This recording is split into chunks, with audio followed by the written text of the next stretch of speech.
আমি অনেক দেশ ঘুরেছি, তার মধ্যে সিঙ্গাপুর একটা আমার কাছে একটা দেশ মনে হয়েছে, যে দেশে জায়গার স্বল্পতা এত কম, ওইরকম একটা জায়গা থাকলে তারা একটা চরম উন্নয়নশীল অবস্থায় নিয়ে যেত, জায়গাটাকে কাজে লাগাতো। প্রায় ওখানে 1400 একর জায়গা অপরিত্যক্ত অবস্থায় পড়ে রয়েছে, এবং এটাকে আমরা যাতে কাজে লাগানো যায় এবং কৃষি জমিটাকে যাতে নষ্ট না হয়। বাংলাদেশে প্রতিনিয়ত কৃষির যে জমির যে বন্দোবস্ত আছে, সেই বন্দোবস্ত থেকে আমরা সে কৃষি জমি হারাচ্ছি উন্নয়নের নামে, প্রকল্পের নামে, রাস্তাঘাটের নামে।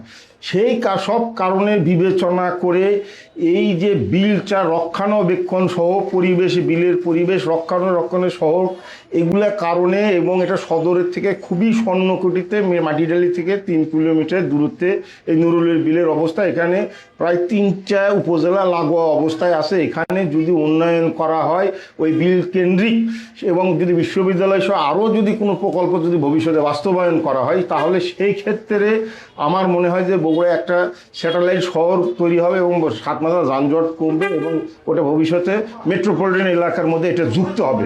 তা আমরা আশা করছি যে খুব দ্রুত সরকার বাহাদুর এই বিষয়গুলো বিবেচনা করবে, এবং আমরা ইতিমধ্যেই স্মারকলিপি দিয়েছি, আপনারা দেখেছেন। এটা মানববন্ধন সহ এলাকার লোকজন সহ আমরা জেলা সুজন এখানে আমরা প্রস্তাবনা দিয়েছি যে এই সম্পদটাকে কাজে লাগাতে হবে, এবং এটা যদি বিশ্ববিদ্যালয় গড়ে ওঠে, এলাকার পরিবেশ অত্যন্ত ভালো, এবং কৃষি জমি যেভাবে আমাদের অপচয় হচ্ছে সেখান থেকে বোধহয় আমরা রক্ষা করতে পারবো, এবং ওই জলাশয় জলাভূমিটাকেও আমরা রক্ষা করতে পারবো।